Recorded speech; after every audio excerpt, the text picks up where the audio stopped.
Hello friends, swell academy में आपका स्वागत है। दोस्तों, पिछली वीडियो में हम लोगों ने डीएलएड फर्स्ट सेमेस्टर के शिक्षण अधिगम सिद्धांत के जो वेरी इंपॉर्टेंट क्वेश्चन की एक सीरीज चल रही थी, उसमें हम लोगों ने 50 क्वेश्चन को कवर कर लिया था। तो उम्मीद करते हैं दोस्तों वो वीडियो आपको जरूर पसंद आई होगी और क्वेश्चन भी आपको जरूर पसंद आएंगे। दोस्तों, अगर फिर भी कहीं पर भी कोई भी कंफ्यूजन हो तो कमेंट्स बॉक्स में हमें कमेंट्स करिए। तो दोस्तों, उसी सीरीज को आगे बढ़ाते हैं और दोस्तों आज यहाँ से हम लोग नेक्स्ट क्वेश्चन यानी उसके आगे के क्वेश्चन जानेंगे। तो उम्मीद करते हैं दोस्तों यहाँ से ये जो भी बताए जा रहे हैं पॉइंट आपको जरूर पसंद आएंगे। ठीक, तो दोस्तों जिन लोगों ने अभी तक हमारे चैनल स्वेल एकेडमी को सब्सक्राइब नहीं किया, चैनल को जरूर सब्सक्राइब कर लें, बेल आइकन को प्रेस कर लें, जिससे हमारी वीडियो की नोटिफिकेशन आपको सबसे पहले पहुंचे। दोस्तों, वीडियो को लाइक और अपने दोस्तों में ज़्यादा से ज़्यादा शेयर करें। तो दोस्तों यहाँ से जो भी आपको बहुविकल्पी प्रश्न बताए जा रहे हैं तो ये मत समझिए कि यहाँ से ऐसे ही बताए जा रहे हैं। ठीक है, एग्जाम में दोस्तों यहीं से ही प्रश्न इसी तरीके से बनेंगे। तो आप लोग दोस्तों जो भी क्वेश्चन हो उनको अच्छे से तैयार करिए। तो दोस्तों आपके एग्जाम में बहुत ज़्यादा टाइम नहीं बचा, तो आप लोग युद्ध स्तर पर विधिवत तैयारी करिए। किसी भी क्वेश्चन को हल्के में मत लीजिए, आप अच्छे से उनको तैयार कर लीजिए। ठीक है, तो दोस्तों शुरू करें आज की वीडियो को और जानेंगे कि आज के हमारे यहाँ से क्वेश्चन कौन कौन से होने वाले हैं। ठीक है, तो दोस्तों यहाँ से आज का हमारा पहला क्वेश्चन बनता है कि किसके अंतर्गत आगमन विधि का प्रयोग किया जाता है। ठीक है, तो आगमन विधि का प्रयोग किया जाएगा स्थूल से सूक्ष्म की ओर, या फिर प्रत्यक्ष से अप्रत्यक्ष की ओर, या फिर विशिष्ट से सामान्य की ओर, या फिर अनुभव से तर्क की ओर। ठीक, तो दोस्तों यहाँ से इसका जो राइट आंसर हो जाएगा, तो आगमन विधि का जो प्रयोग किया जाता है वो होता है विशिष्ट से सामान्य की ओर। ठीक, तो दोस्तों जितनी भी ये शिक्षण विधियाँ होती हैं, ठीक, इन सब के दोस्तों एक वीडियो बनाएंगे। उसमें जितनी भी शिक्षण विधियाँ यहाँ पर है, चाहे स्थूल से सूक्ष्म की ओर, प्रत्यक्ष से अप्रत्यक्ष की ओर, ठीक है, विशिष्ट से सामान्य की ओर, अनुभव से तर्क की ओर, उनमें आपको बताएंगे कि किस तरीके से वो शिक्षण विधियाँ होती हैं। ठीक है, तो आप उसको अच्छे से समझिएगा। तो ये जो क्वेश्चन ऑब्जेक्टिव आते हैं, अति लघु उत्तरीय आएंगे, तो यहाँ से आपका कोई भी क्वेश्चन गलत नहीं होगा। ठीक है, अगला क्वेश्चन यहाँ पर आता है शिक्षण सूत्र का प्रयोग का एक लाभ ये भी है। क्या लाभ है वो पूछ रहा है कि शिक्षण पद्धतियों का प्रयोग संभव होता है। बी ऑप्शन शिक्षण सरल और रोचक बनता है। सी ऑप्शन शिक्षक को आनंद आता है। या फिर डी ऑप्शन छात्रों का मनोरंजन होता है। तो शिक्षण सूत्र का प्रयोग करके एक लाभ क्या है उसको देखना है यहाँ पे। ठीक है, तो ये हो जाएगा शिक्षण जो होगा वो सरल और रोचक बन जाता है, जो शिक्षण सूत्र होते हैं। ठीक, यानी आप अगर स्थूल से सूक्ष्म की ओर, प्रत्यक्ष से अप्रत्यक्ष की ओर, विशिष्ट से सामान्य की ओर लेके जा रहे हैं तो क्या होगा, शिक्षण जो होगा सरल और रोचक बन जाएगा। ठीक, अगला दोस्तों क्वेश्चन यहाँ पर आता है कि शिक्षण का सूत्र नहीं है। यहाँ पर शिक्षण का सूत्र नहीं है वो देखिए, सरल से कठिन, स्थिर से गतिशील, स्थूल से सूक्ष्म, या फिर सामान्य से विशिष्ट। तो यहाँ पर स्थिर से जो गतिशील होगा ये शिक्षण का सूत्र नहीं है। बाकी सरल से कठिन की ओर, स्थूल से सूक्ष्म की ओर और सामान्य से विशिष्ट की ओर ये शिक्षण के सूत्र होते हैं। यहाँ आपसे पूछा जा रहा है शिक्षण का सूत्र नहीं है, तो स्थिर से गतिशील ये शिक्षण का सूत्र नहीं होगा। ठीक, अगला दोस्तों क्वेश्चन यहाँ पर आता है हमारा कि पूर्ण से अंश की ओर शिक्षण सूत्र आधारित है। तो गेस्टाल्ट मनोविज्ञान पर, बाल मनोविज्ञान पर, प्राणी विज्ञान पर, या फिर जीव विज्ञान पर। तो पूर्ण से अंश की ओर जो शिक्षण सूत्र होगा ये गेस्टाल्ट मनोविज्ञान पर आधारित है। वेरी वेरी इंपॉर्टेंट दोस्तों क्वेश्चन है ये। ठीक है, अगला क्वेश्चन आता है ज्ञात से अज्ञात की ओर। ये एक सूत्र है, इसको सबसे पहले किसने ध्यान आकर्षित किया, यानी इस पर सबसे पहले ध्यान किसने आकर्षित किया। तो हर्बर्ट ने, प्लेटो ने, डीवी ने, या फिर स्पेंसर ने। ठीक है, तो इसका जो राइट आंसर हो जाएगा वो हो जाएगा हर्बर्ट ने। ठीक, अगला क्वेश्चन यहाँ पर आता है कि सुकराती विधि कहते हैं। ठीक है, वेरी वेरी इंपॉर्टेंट दोस्तों क्वेश्चन है ये। ठीक है, सुकराती विधि कहानी विधि को, व्याख्यान विधि को, प्रश्नोत्तर विधि को, या फिर विश्लेषण विधि को। तो ये जो प्रश्नोत्तर विधि होती है ये होती है सुकराती विधि। याद कर लीजिए दोस्तों इसको अच्छे से। ठीक है, अगला होता है कहानी होनी चाहिए, लंबी होनी चाहिए, काल्पनिक होनी चाहिए, क्रियाशील होनी चाहिए, या फिर भूत प्रेत से संबंधित होनी चाहिए। तो दोस्तों कहानी होनी चाहिए क्रियाशील। जो सुनाने वाला होता है तो उसको क्या होना चाहिए, लगे कि वो सुना रहा है तो सामने वाला सुन रहा है, पता होना चाहिए। ठीक है, अगला दोस्तों क्वेश्चन आता है कथोपकथन का तात्पर्य क्या है। वार्तालाप, कथा कहना, भाषण देना, या फिर वाद विवाद कहना। तो कथोपकथन का जो तात्पर्य हो जाएगा वो हो जाएगा दोस्तों वार्तालाप। ठीक, अगला क्वेश्चन यहाँ पर आता है कि योजना पद्धति का प्रतिपादन किसने किया। डीवी ने किया, किलपैटरिंग ने किया, हर्बर्ट ने किया, या फिर फ्रॉबल ने किया। तो जो योजना विधि यानी जो प्रोजेक्ट मेथड होता है, ठीक है, इसका प्रतिपादन किया है किलपैट्रिक ने। ठीक, अगला दोस्तों क्वेश्चन यहाँ पर आता है ह्यूरिस्टिक विधि का जन्मदाता कौन है। ठीक है, तो कौटिल्य है, मॉरिसन है, मॉन्टेसरी है, या फिर आर्म स्ट्रॉन्ग है। तो ह्यूरिस्टिक विधि जो होती है इसके जो प्रतिपादक थे वो थे आर्म स्ट्रॉन्ग। ठीक, अगला क्वेश्चन यहाँ पर आता है प्रयोग प्रदर्शन विधि का गुण है। सक्रिय वातावरण, मानसिक विकास में सहायक, स्थायी ज्ञान, या फिर उपर्युक्त सभी। तो दोस्तों प्रयोग प्रदर्शन विधि का जो गुण हो जाएगा वो तीनों हो जाएंगे। सक्रिय वातावरण होता है, मानसिक विकास में ये सहायक होता है, और स्थायी ज्ञान इससे प्राप्त होता है। दोस्तों वेरी इंपॉर्टेंट दोस्तों क्वेश्चन ये है, ठीक है। अगला क्वेश्चन दोस्तों फिर यहाँ से आता है कि स्पष्टीकरण युक्ति का प्रयोग किस विषय के लिए विशिष्ट रूप से किया जाता है, ठीक है। तो स्पष्टीकरण विधि यहाँ पर पूछ रहा है, ठीक है। तो सामाजिक विज्ञान, विज्ञान, हिंदी या फिर गणित। तो स्पष्टीकरण विधि जो होगी, ठीक है, या युक्ति होगी, इसका प्रयोग सामाजिक विज्ञान के लिए किया जाता है, ठीक है। तो अगला दोस्तों क्वेश्चन यहाँ पर आता है कि व्याख्यान विधि में छात्र बने रहते हैं, ठीक, मूक बने रहेंगे, सक्रिय बने रहेंगे, निष्क्रिय बने रहेंगे या इनमें से कोई नहीं। तो जो व्याख्यान विधि होता है इसमें छात्र क्या होते हैं, तो दोस्तों व्याख्यान विधि में छात्र होते हैं निष्क्रिय, ठीक है, वो सिर्फ लेक्चर सुनते हैं बैठ के यहाँ पे, ठीक है। अगला क्वेश्चन आता है कि शिक्षा में पंचपदीय प्रणाली का प्रतिपादन किस विद्वान ने किया, ठीक है। पंचपद होते हैं इसमें, ठीक है। तो पूछ रहा है पंचपदीय प्रणाली का जो प्रतिपादन था किस विद्वान ने किया, अरस्तु ने किया, रूसो ने किया, हर्बर्ट ने किया या फिर प्लेटो ने किया, ठीक है। तो यहाँ पर जो पंचपदीय प्रणाली थी इसका प्रतिपादन किया है हर्बर्ट ने, ठीक। अगला क्वेश्चन, मॉन्टेसरी प्रविधि की प्रवर्तिका कौन है, सरोजिनी नायडू जी हैं, डॉक्टर मारिया मॉन्टेसरी जी हैं, डाल्विन कुक हैं या फिर रायबर्न हैं। तो मॉन्टेसरी प्रविधि की जो प्रवर्तिका थी वो थी मैडम मारिया मॉन्टेसरी, ठीक है।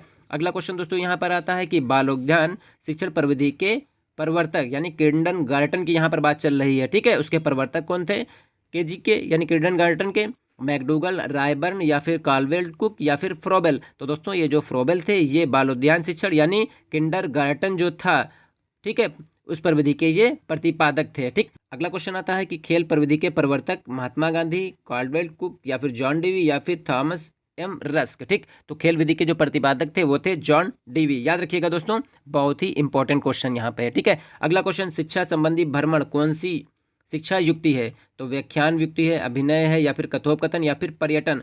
दोस्तों शिक्षा संबंधी जो भ्रमण विधि होती है या शिक्षा युक्ति होती है ये होती है पर्यटन से संबंधित। और दोस्तों पर्यटन जो होता है वो भूगोल विषय के अंतर्गत बहुत ही बेस्ट होता है, ठीक है। अगला क्वेश्चन दोस्तों फिर यहाँ से हमारा आता है कि व्याख्यान का अर्थ क्या होता है, ठीक है, यानी व्याख्यान का अर्थ क्या है ये आपको बताना है। प्रश्न का उत्तर देना, श्यामपट्ट पर उत्तर लिखना, पाठ को भाषण के रूप में बोलना या व्याख्यान करना या फिर पुस्तक विधि का प्रयोग करना। तो व्याख्यान विधि का अर्थ जो होगा वो हो जाएगा पाठ को भाषण के रूप में बोलना यानी व्याख्या करना, ठीक। प्रश्न का उत्तर देना ये हो जाएगा प्रश्नोत्तर विधि, श्यामपट्ट पर लेख लिखना ये होता है श्यामपट्ट लेखन विधि, ठीक है। अगला क्वेश्चन यहाँ पर आता है शिक्षण युक्तियों के प्रकार हैं। तो शिक्षण युक्तियों के प्रकार व्याख्यान है, अभिनय है, स्पष्टीकरण है या फिर ये सभी। तो शिक्षण युक्तियों के जो प्रकार होते हैं वो होते हैं ये सभी, व्याख्यान भी होता है, अभिनय भी होता है, स्पष्टीकरण भी होता है, ठीक। अगला क्वेश्चन यहाँ पर आता है भाषा शिक्षण हेतु उपयुक्त विधि क्या है, पर्यटन युक्ति, कहानी युक्ति, वर्णन युक्ति या फिर स्पष्टीकरण। तो दोस्तों भाषा शिक्षण के लिए जो प्रयुक्त विधि हो जाएगी वो होती है यहाँ पे कहानी युक्ति यहाँ पे, ठीक। अगला दोस्तों क्वेश्चन यहाँ पर आता है कि बाल केंद्रित शिक्षण से क्या अभिप्राय है। तो बाल केंद्रीय शिक्षण से अभिप्राय क्या है, ऐसा शिक्षण जो बाल भवन में हो, ऐसा शिक्षण जो बाल विकास में सहायक हो, ऐसा शिक्षण जिसमें बालक रुचि ले या फिर ऐसा शिक्षण जिसे बालक समझ सकें। तो बाल केंद्रीय शिक्षण से क्या मतलब है यहाँ पर वो पूछ रहा है। तो इसका राइट आंसर हो जाएगा ऐसा शिक्षण जो बाल विकास में सहायक होता है, ठीक है। अगला क्वेश्चन यहाँ पर आता है बाल केंद्रीय शिक्षण का उद्देश्य क्या होता है। तो क्या होता है वो देखना है कि बालक का सामाजिक विकास करना, बालक का शारीरिक विकास करना, बालक का चहुमुखी विकास करना या फिर उपर्युक्त सभी। तो बाल केंद्रित शिक्षण का जो उद्देश्य होगा वो हो जाएगा उपर्युक्त सभी। इसमें बालक का सामाजिक विकास, बालक का शारीरिक विकास और बालक का चहुमुखी विकास भी शामिल होता है, ठीक है। अगला दोस्तों क्वेश्चन यहाँ पर आता है कि नवीन शिक्षण उपागम से आप क्या समझते हैं, ठीक है। तो शिक्षण की नवीन विद्या या शिक्षण की नवीन आयाम, शिक्षण का नवीन आधार या फिर शिक्षण की नवीन तकनीकी। तो इसका दोस्तों राइट आंसर हो जाएगा ये शिक्षण की नवीन विद्या है, ठीक है। अगला क्वेश्चन यहाँ पर आता है क्रियापरक आधारित शिक्षण विधि है, ठीक है। तो प्रोजेक्ट विधि या किंडरगार्टन या फिर खेल पर विधि या फिर ये सभी। तो इसका दोस्तों राइट आंसर हो जाएगा क्रियापरक आधारित शिक्षण विधि हो जाएंगी ये सभी, ठीक है। अगला क्वेश्चन दोस्तों यहाँ पर आता है कि सूक्ष्म शिक्षण को प्रयुक्त करते हैं। तो प्रशिक्षण परिविधि में, उसके बाद पृष्ठपोषण परिविधि में, उपर्युक्त दोनों में या इनमें से कोई नहीं। तो सूक्ष्म शिक्षण को प्रयुक्त किया जाता है दोनों यानी प्रशिक्षण परिविधि में और पृष्ठपोषण परिविधि में, ठीक है। अगला क्वेश्चन दोस्तों यहाँ पर आता है कि सूक्ष्म शिक्षण का विकास किया फेलेंडर ने किया या एन एल्गेज ने किया या फिर एलन ने किया या फिर स्किनर ने किया। तो सूक्ष्म शिक्षण यानी जो माइक्रो टीचिंग होता है उसका विकास किया एलन ने, ठीक है। और सूक्ष्म शिक्षण में दोस्तों 10 कौशल होते हैं यानी 10 स्किल होते हैं, ठीक है। और 10 स्किल इसमें होते हैं शैक्षणिक लक्ष्य लेखन कौशल से लेके पाठ समापन कौशल तक, यानी पहला शैक्षणिक लक्ष्य लेखन कौशल होता है, और जो 10वां होता है कौशल, ठीक है, तो वो होता है पाठ समापन कौशल। ठीक, तो दोस्तों माइक्रो टीचिंग यानी जो सूक्ष्म शिक्षण है, इस पर एक वीडियो हमारी बहुत ही जल्द आएगी, तो उसमें बताएंगे कि जितने भी स्किल होते हैं या कौशल होते हैं उनके कौन कौन से भूमिका होती है, उसका महत्व क्या है, उनकी उपयोगिता क्या होती है, ठीक है, और किस तरीके से वो जो माइक्रो टीचिंग होती है वो किस तरीके से क्लास में प्रेजेंटेशन की जाती है, किस तरीके से उसका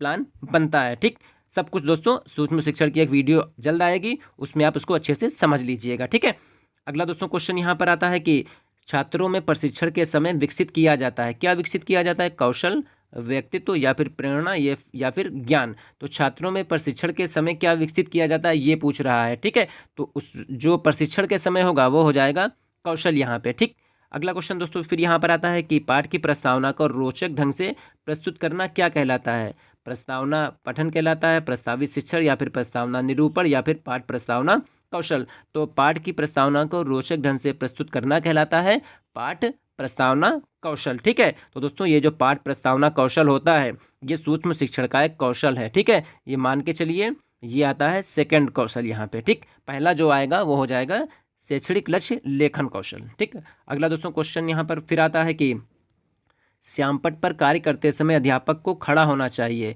अपने बाएं हाथ की ओर, अपने दाएं हाथ की ओर, या फिर सीधे श्यामपट्ट की ओर, या फिर झुककर किनारे की ओर। देखिए दोस्तों, जब टीचर खड़ा होता है, ठीक है, श्यामपट्ट पर लिखते हुए, तो क्या करता है, किस साइड में खड़ा होता है, तो वो खड़ा होता है अपने बाएं हाथ की ओर। अगला क्वेश्चन यहाँ पर आता है कि सूक्ष्म शिक्षण का उपयोग किया जाता है माध्यमिक कक्षाओं में, प्राथमिक कक्षाओं में, या फिर प्रशिक्षण संस्थाओं में, या फिर महाविद्यालय कक्षाओं में। तो सूक्ष्म शिक्षण का उपयोग दोस्तों किया जाता है जो प्रशिक्षण संस्थाएं होती हैं जहां पर बीएड और डीएलएड की क्लासेस चल रही होती हैं। ठीक है, तो वहां पर जो सूक्ष्म शिक्षण होता है इनका उपयोग किया जाता है। और सूक्ष्म शिक्षण में दोस्तों क्या होता है, जो प्रशिक्षु होता है वो किस तरीके से फ्यूचर में टीचर उसको बनना है, ठीक है, कौन कौन से स्किल होते हैं उन स्किलों को उनको बताया जाता है, फिर वो कॉपी पर लिखते हैं उन स्किलों के बारे में, फिर उसको क्लास में प्रेजेंटेशन देते हैं अपने जो प्रशिक्षु होते हैं उन्हीं साथियों के साथ। ठीक है, तो इस पर दोस्तों बहुत ही जल्द हमारी एक वीडियो आने वाली है जो सूक्ष्म शिक्षण की ही होगी, ठीक है, यानी माइक्रो टीचिंग की होगी। ठीक, उसमें अच्छे से आपको समझा देंगे सारे पॉइंटों को। ठीक, अगला क्वेश्चन दोस्तों यहाँ पर आता है कि शिक्षण प्रक्रिया को कौशल के रूप में किस संस्था ने सर्वप्रथम अध्ययन किया था। तो फोर्ट विलियम कॉलेज, या फिर जेएनयू, या फिर स्टैनफोर्ड विश्वविद्यालय, या फिर एनसीईआरटी। ठीक है, तो शिक्षण प्रक्रिया को कौशल के रूप में किस संस्था ने सबसे पहले, ठीक है, अध्ययन किया, तो इसका दोस्तों जो राइट आंसर हो जाएगा वो हो जाएगा स्टैनफोर्ड विश्वविद्यालय ने। ठीक है, अगला दोस्तों क्वेश्चन यहाँ पर आता है कि शिक्षण कौशल उन क्रियाओं पर आधारित है जो छात्र व्यवहार में परिवर्तन लाने के लिए नियोजित और क्रियान्वित किए जाते हैं। ये कथन किसका है, एलन का है, क्लार्क का है, ब्राउन का है, या फिर राय बर्न का है। ठीक है, तो दोस्तों ये आंसर जो होगा, यानी जो ये कथन दोस्तों होगा क्लार्क का। ठीक है, अगला क्वेश्चन दोस्तों यहाँ पर आता है कि शिक्षार्थी सहभागिता कौशल से क्या तात्पर्य है। ठीक है, यानी तात्पर्य क्या है, आपको 4 ऑप्शन दिए, एक ऑप्शन आपको चूज करना है। ठीक है, तो शिक्षार्थी का अच्छा आचरण, शिक्षार्थी का कुशल नेतृत्व, या फिर शिक्षार्थी की सहभागिता, या फिर शिक्षार्थी की अकुशलता। तो यहाँ पर पूछ रहा है शिक्षार्थी सहभागिता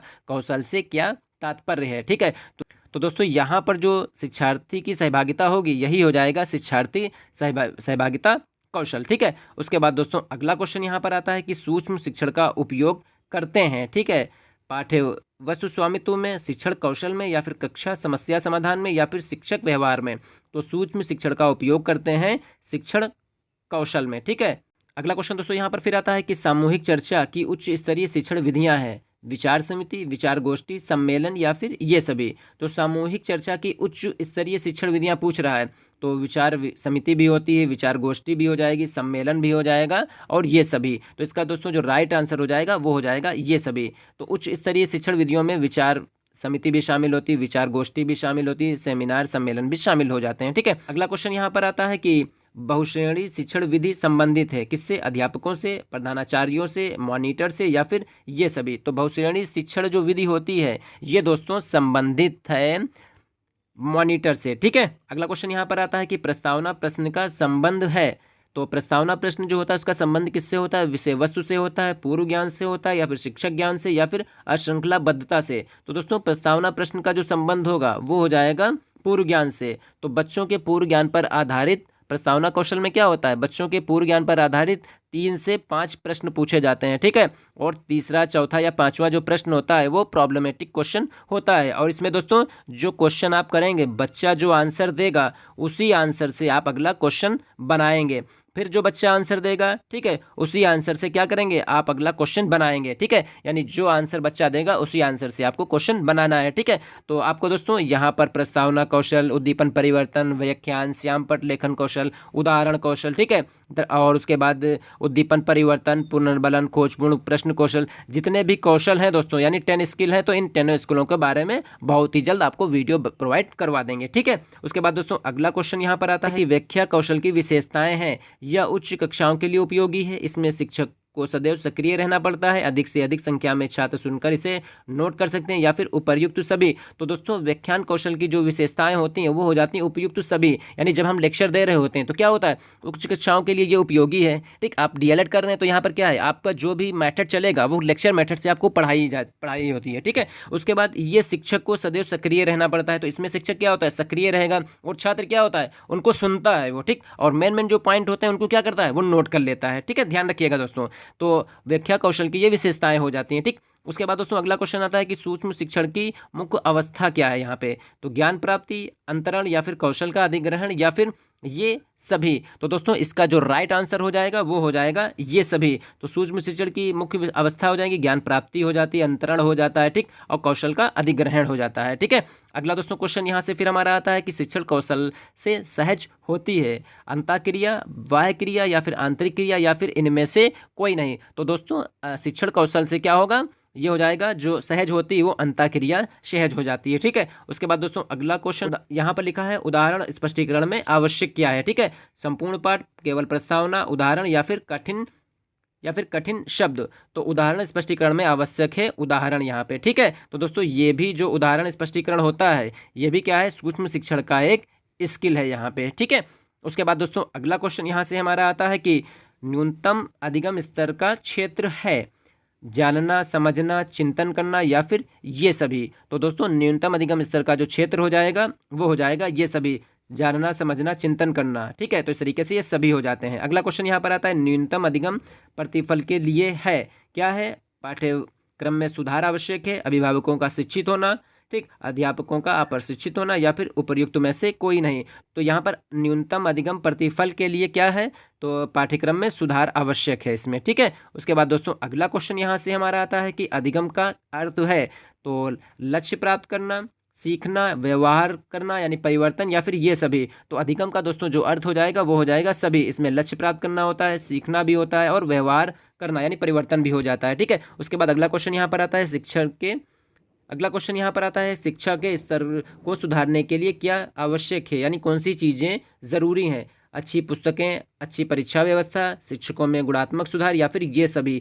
तो शिक्षा के स्तर को सुधारने के लिए अच्छी पुस्तकों का होना ज़रूरी है, अच्छी परीक्षा प्रणाली हो, ठीक है, उसके बाद शिक्षकों में गुणात्मक सुधार का होना ज़रूरी है। तो दोस्तों इस तरीके से इसका जो राइट आंसर हो जाएगा वो हो जाएगा डी ऑप्शन, उपर्युक्त सभी, ठीक है।